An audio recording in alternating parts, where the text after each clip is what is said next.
Hey everyone, welcome to a new video. तो आज के वीडियो में हम लोग ब्रेक डाउन करने वाले हैं वांडा विजन के एपिसोड 2 को। तो भाई पूरी तरह से सारी डिटेल्स जानने के लिए वीडियो एंड तक जरूर देखना।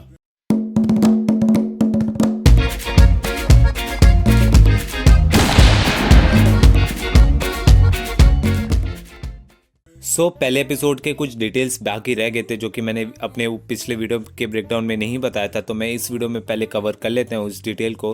तो जब लास्ट के एंडिंग सीन में हम लोग देखते हैं डार्सी को कुछ लिखते हुए अपने नोटबुक के अंदर, तो हम लोग साइड में एक स्क्रीन देखते हैं जिसके ऊपर दो वाइटल्स चल रहे होते हैं, एक रेड कलर में और एक ग्रीन कलर में।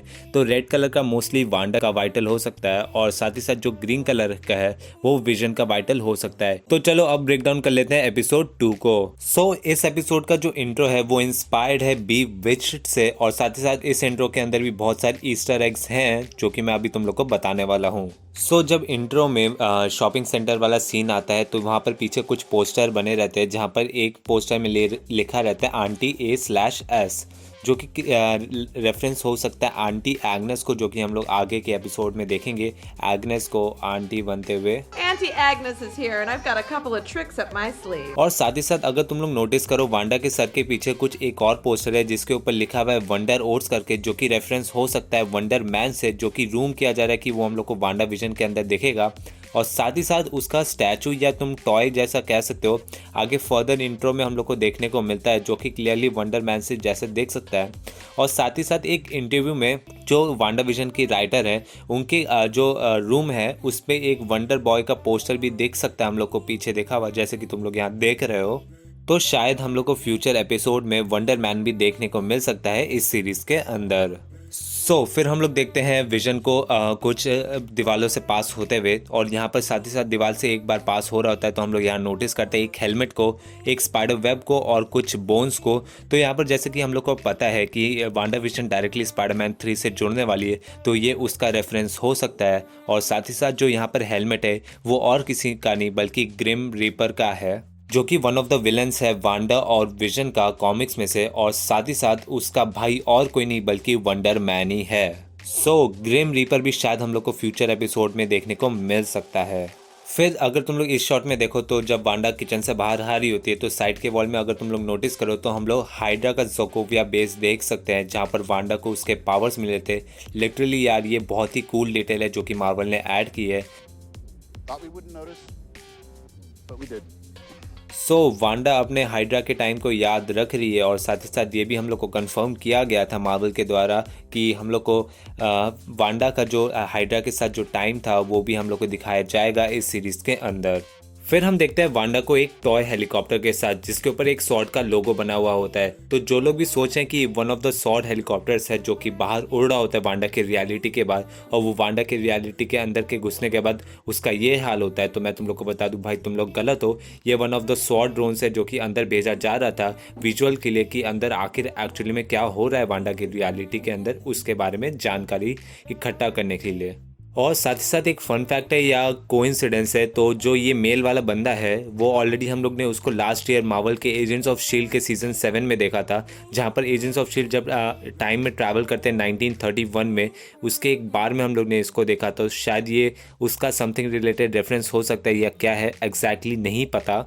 फिर वेस्टव्यू के महिला मंडल की मीटिंग के दौरान जब डॉडी वांडा से ये कहती है कि वो उसके हस्बैंड और उस पर भरोसा एकदम भी नहीं करती, तो वांडा ये कहती है कि But I assure you, I don't mean anyone any harm. जिसका मतलब ये हो सकता है कि डॉटी को पता है कि आखिर वेस्टव्यू में क्या चल रहा है और वांडा ही उन लोगों को कंट्रोल कर रही है, और वो उस पर बिल्कुल भी बिलीव नहीं कर सकती। और वांडा ये कहती है कि वो किसी को कोई हार्म नहीं पहुंचाना चाहती, बट डॉटी कहती है कि I don't believe you. फिर हम देखते हैं जिमी हू को वांडा से कांटेक्ट करते हुए उस रेडियो के थ्रू,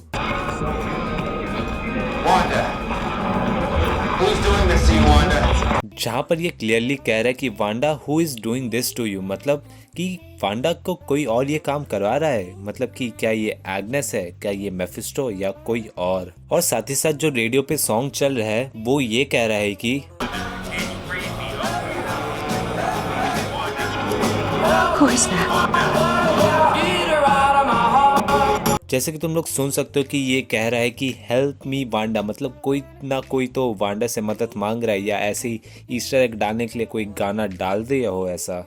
फिर अचानक ही रेडियो ब्लास्ट हो जाता है और डॉटी के हाथ में जो ग्लास होता है वो भी क्रैक हो जाता है और सडनली ही डॉटी का बिहेवियर पूरी तरह से चेंज हो जाता है, एकदम नॉर्मल हो जाता है, जो कि बहुत ही स्ट्रेंज है और सिमिलर है एपिसोड 1 की तरह, जहाँ पर मिस्टर हार्ट के जब गले में खाना फंसा था तो वो बहुत ही परेशानी में थे, बट अचानक ही जैसे ही गले से खाना निकला वो एकदम नॉर्मल बिहेव करने लगे कि जैसे यहाँ पर कुछ हुआ ही नहीं था। और साथ ही साथ नेक्स्ट शॉट में तुम लोग अगर यहाँ पर देखो तो ऑटोमेटिकली ही जो रेडियो है यहाँ पर वो फिक्स्ड हो जाता है। तो मोस्टली यहाँ पर जो ग्लास ब्रेक हुआ और रेडियो ब्लास्ट हुआ तो वो मोस्टली ये डिस्ट्रैक्शन होगा कि डॉटी का जो माइंड है जो कि वांडा के खिलाफ है वो चेंज कर सके वांडा, और साथ ही साथ जो जिमी हूँ उसको कॉन्टैक्ट करने की कोशिश कर रहा है रेडियो के थ्रू, वो भी स्टॉप कर सके।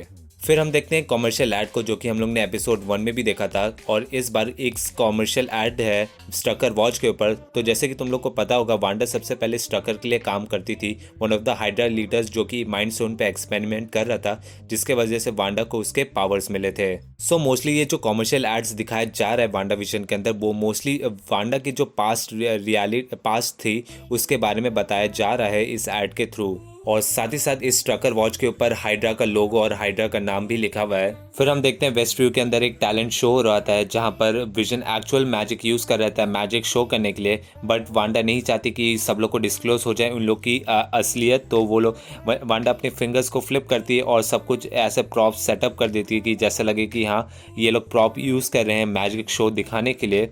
और अगर तुम लोग को याद हो, जैसे कि मैंने एपिसोड 1 के ब्रेकडाउन में कहा था कि वांडा जब भी अपनी उंगली हिलाती है तो कुछ ना कुछ मैजिक होता है, तो उस एपिसोड में जब वांडा अपना उंगली हिलाती है तो मिस्टर हार्ट के गले में खाना फंस जाता है। और साथ ही साथ तुम लोग नोटिस करो तो टैलेंट शो के समय जब एग्नेस के बाजू में मिस्टर हार्ट बैठी हुई हैं, बट मिस्टर हार्ट कहीं पर भी स्पॉट नहीं किए जा सकते।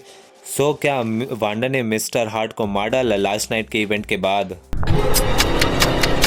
फिर जब विजन मैजिक ट्रिक करने से पहले एक चीज ये बोलता है कि Today, we will lie to you, and yet you will believe our little deceptions, because human beings are easily fooled.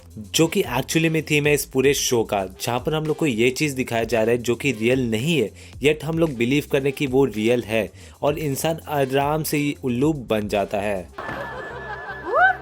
You weren't supposed to see how we did that trick. सो ये एपिसोड और जो talent show था वो basically based था For the children.